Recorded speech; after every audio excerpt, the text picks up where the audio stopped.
Sabemos que las palabras generan también realidades y el último tiempo hemos ido aprendiendo muchas situaciones que por supuesto nos involucran como sociedad. Por ejemplo, los derechos del niño, ya se habla de los derechos de los niños y las niñas.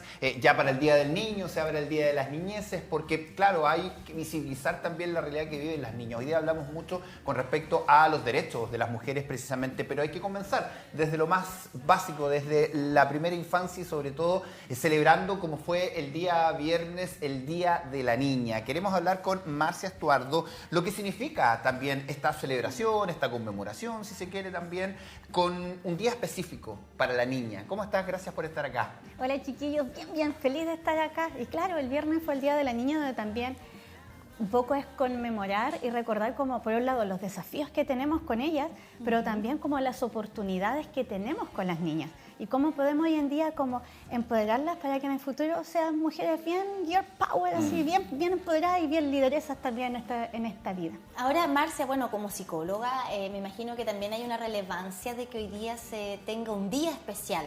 Así es. ¿No? Para esta conmemoración, que el 11 de octubre de cada año hablemos del Día de la Niña. ¿En qué se traduce finalmente? ¿Por qué es importante?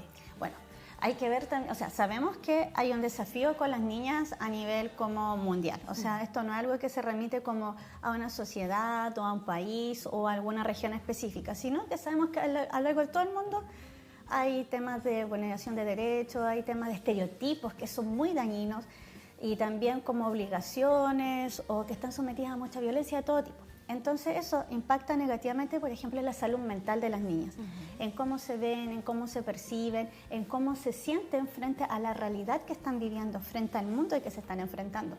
Y por otro lado también influye como en las oportunidades que ellas sienten que pueden tener, como también en cómo configuran su autoconcepto y su autoestima. O sea, cómo yo me miro a través de la sociedad y cómo la sociedad me mira y siente de qué cosas yo puedo o no puedo lograr. Okay. Y ahí va a ser interesante también, o si es que ya si es que ya existe, poder ir determinando las diferencias, porque generaciones como la de ustedes venían con un cambio específico, pero la generación de nuestras mamás venían con esta carga, no, que eso es para niños, eso es para niñas, claro. Hoy día el tema de los colores, ya ha seguido cambiando y estamos frente a una generación que tal vez todavía está en la adolescencia, que vivió eso, da lo mismo. Si quieres ser futbolista, sé futbolista, si quieres hacer lo que quieras, hazlo. Va a ser interesante hacer esa diferencia, me imagino también en el análisis desde la salud mental. ¿Cómo influyó también este cambio? ¿Se ha logrado dar con esa diferencia hoy día? Sí, de hecho hay un cambio súper significativo porque hoy en día las niñas ya pueden soñar con ser cosas que antes no eran. Por ejemplo, antes era como bien tú decías, Lucho, habían cosas específicas para niños y para niñas. Entonces era como, quiero hacer esto, era como, no, pero estaba este como prejuicio, como este enjuiciamiento de por qué no haces algo más como para ti. O también como juzgando a veces el mismo tema de las características, como, pero si tú eres tan inteligente, ¿cómo vas a hacer esto? Entonces ahí también nos van diciendo como que hay cosas que sí podemos hacer dependiendo de quiénes seamos, y eso igual es dañino, porque significa que, por ejemplo, si otra persona escoge otra cosa, no es tan inteligente, o una niña no es tan inteligente. Entonces esos mensajes también como que generan inseguridad, generan angustia, pueden generar incluso... Van llenando la mochila. Claro, y depresión en las niñas que van creciendo. Pero como eso ha ido cambiando y se ha generado como quiebre de no, pues, o sea, yo puedo hacer lo mismo que cualquier otra persona e incluso puedo hacer lo mismo con un niño, eso también es fundamental porque las refuerza y las empodera. O sea, es como solo el límite no está en mí, no es que yo esté programada biológicamente ni genéticamente para hacer o no hacer ciertas cosas. Y ahí también viene un poco el cómo nosotros lo proyectamos, cómo nosotros les enseñamos a eso. De hecho, la UNICEF en marzo de este año emitió como un informe y habla de que si bien en Chile hay muchos avances, porque igual en esta materia Chile ha avanzado harto, así que hay que reconocerlo, hay que decir las cosas buenas también que hacemos en el país, hay un desafío grande que aún se mantienen los estereotipos de género.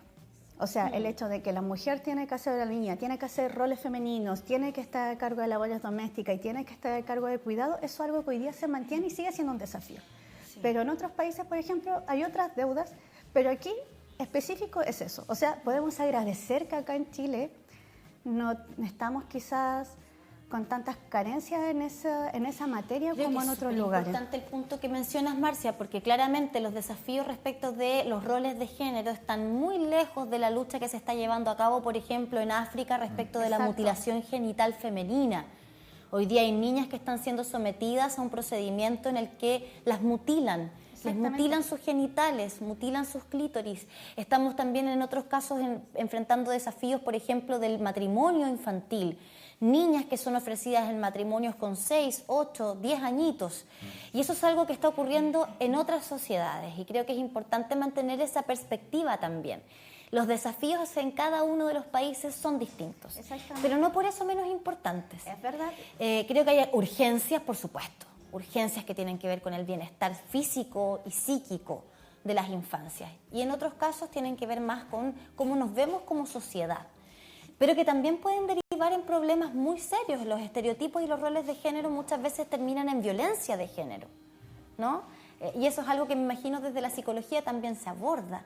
Claro. Es muy violento hacerle creer a una niña desde su infancia que su único norte en la vida tiene que ver con el matrimonio y la crianza, pero es otro tipo de violencia. Exactamente, o también esto de sexualizarla a muy temprana edad, como decirle, oye, tienes que pensar en estas cosas, o tienes que ver esto, o como le hacíamos estas típicas preguntas que son tan incómodas. ¿Te gusta alguien? Como, ¿te gusta alguien de tus salones? Como, oye, ay, tu amiguito te gusta. Es como eso también es súper incómodo porque no les permitimos vivir una etapa de la forma más sana. Y eso también genera inseguridades en ellas porque, sí, o sea, quizás no hacen este razonamiento tan como consciente, pero sí empiezan a cuestionar de, oye, quizás si hago esto, pasa esto, o cómo me defino. Como dices tú, me tengo que definir desde cierta forma, porque tal vez si no soy buena en la casa, si no, mi sueño no es tener hijos o el matrimonio, o mi sueño no es ser una buena ama de casa, estoy mal. Fallé como mujer, fallé como niña por no estar soñando con eso. Yo creo que ahí está el detalle. Y otro punto que hacen muy de manera casi transversal respecto de la importancia de este día es que sin acceso a la educación, una niña eventualmente no puede transformarse en una mujer empoderada de sí misma desde cualquier vereda. Y ahí preguntarte, ¿qué tan relevante es el acceso a la educación hoy día para las niñas en su futuro? No, es altamente relevante porque también abre oportunidades a que las niñas puedan como integrarse de mejor forma a una sociedad, pero ojalá una sociedad que sí le abra las puertas. De hecho, en esto que tú comentas, Cami, es súper relevante también porque en caso de minorías que existen aún en Chile, así como por ejemplo las comunidades mapuche o otras minorías indígenas que entendemos que son pequeñitas, el que puedan integrarse también en esto de buena forma ayuda también a que puedan conciliar mejor como sus ideologías, su forma de ver la vida, su realidad, y puedan entender que pueden ser ambas cosas sin ningún problema, que puedo ser una persona que se puede integrar, pero también puedo tener mis creencias y las puedo aplicar y las puedo vivir. Y esto también hace que puedan seguir siendo referentes frente a otros. O sea, esto también me permite a que las niñas, al estar educadas, al poder como acceder a esto, al poder tener conocimiento, se desempeñen y abran más caminos y disminuyan estas brechas. Porque así también puedo ser el ejemplo para otras niñas que digan, oye, yo también quiero ser así, pero que me definan en el sentido de mis características y mis habilidades. O sea, también puedo ser así de inteligente y bacán y carismática y empoderada y poderosa como esta mujer que estoy viendo. Y no simplemente que se vea así como... Que eso también es importante de tocar, como el que hoy día en la sociedad igual tiene este desafío de que si una mujer es muy empoderada o es muy fuerte o pone límites, como, la vieja amarga. Pero en cambio, si un hombre es así, es como, no, es que este hombre es bacán. Entonces eso también daña en la imagen de las niñas, porque también tenemos miedo a no encajar, a no ser como aceptadas por la sociedad. Claro, sobre todo, por ejemplo, también después el rol de si son pololas o no, por decirlo de alguna manera. Al hombre se le aplaude más eso, entre comillas, que a una mujer. ¿Qué hay con la línea directa de educación? Estoy hablando de los papás, de las mamás, de quienes están a cargo de la crianza, porque a veces se genera un pequeño, incluso con las nuevas generaciones, para hacer una diferencia entre lo que hace el niño y la niña en la casa. El rol en la mesa, el rol en la cocina, el rol en la casa, el rol de su pieza. ¿Qué hay con eso también? ¿Y qué hay con aquellas personas que a lo mejor no están criando niñas, pero están criando hijos también? que también el día de mañana van a tener que compartir con niñas finalmente. Y muchos de ellos también están criando medios machistas, a pesar de que hay mamás que son, a lo mejor tienen un pensamiento más moderno. ¿Qué hay con esos cambios también? ¿Está difícil? ¿Se ha dado más? Sí, está un poco difícil porque aún es desafiante, en especial por lo que decías al inicio, Lucho. Quizás nuestras generaciones están como más enfocadas en saber que niños y niñas tienen que cumplir las mismas tareas. O sea, ambos pueden ocuparse de poner la mesa, por ejemplo, ayudar con tareas domésticas, lavar la ropa, ordenar, y que no se remite a un género en específico.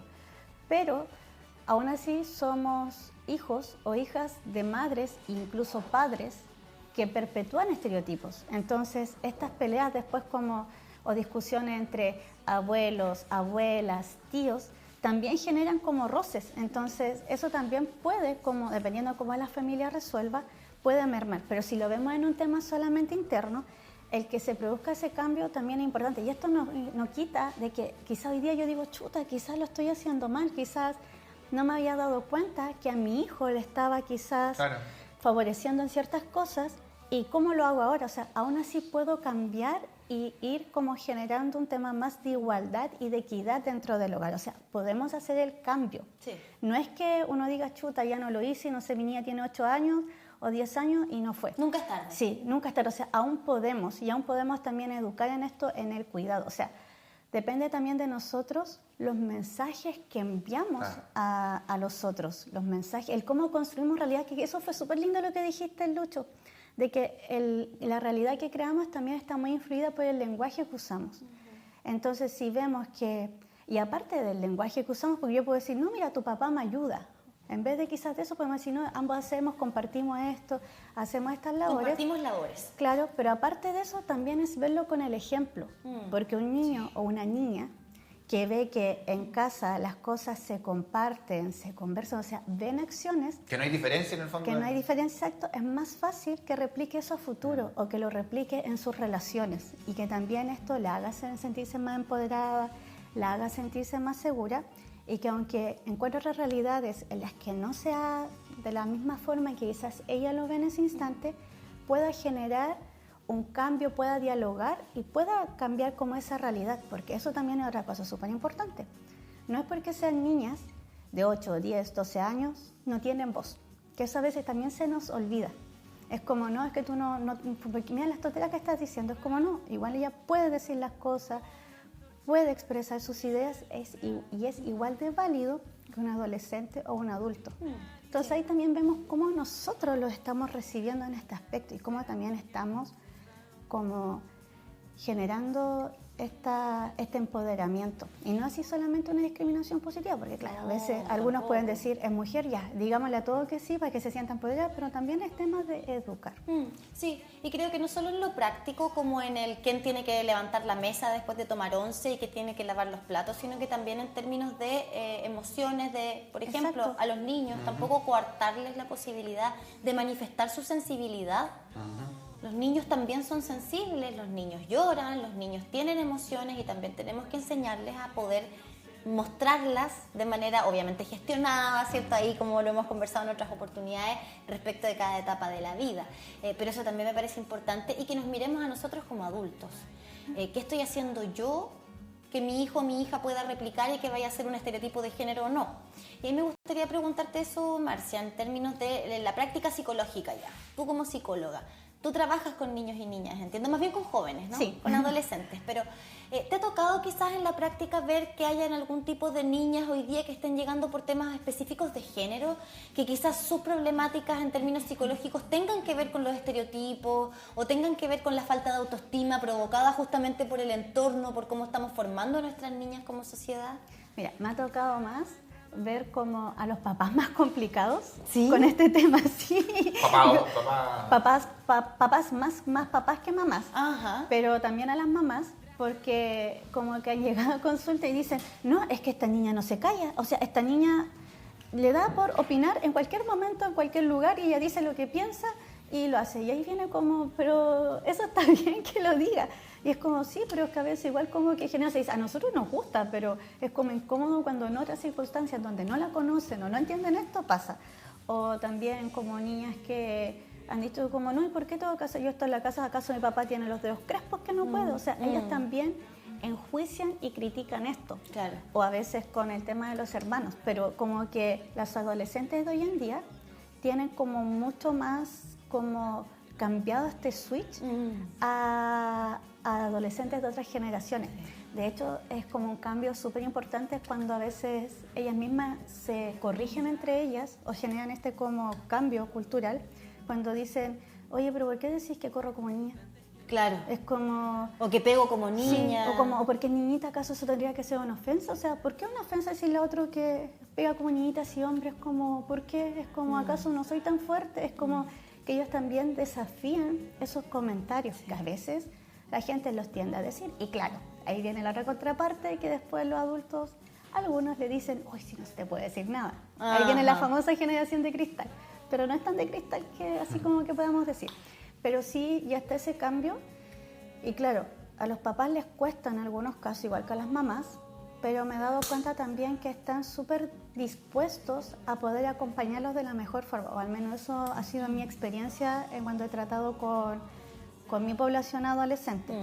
Pero también donde más he visto que ha habido un cambio es como en adultos jóvenes, como en estudiantes universitarios, cuando ahí sí dejan como este tema de ser buena hija, ayudar con esto, colaborar con esto, como que ahí todavía hay un poquito más de roce en esta visión de cómo me he construido a lo largo del tiempo. Por eso es importante seguir teniendo estas conversaciones, Marcia. Estos días a propósito del Día de la Niña, se conmemora desde el año 2011 y nos permite tener estos diálogos contigo, que lo agradecemos siempre. Muchísimas gracias por esta visita. No hay de qué, Cami. Y además que es importante esto, abrir los temas hace que estén ahí y que los podamos conversar y abrir mejores realidades y oportunidades. Sí, no solamente enfocarnos en las niñas, sino que en los niños también, para poder tener mejores sociedades. Ya 4 minutitos nos van separando de las 10 de la mañana, revisando aquí 3 minutitos de Avenida Arturo Prat. Harto solcito tenemos a esta hora. Vamos a una pausa comercial y ya regresamos.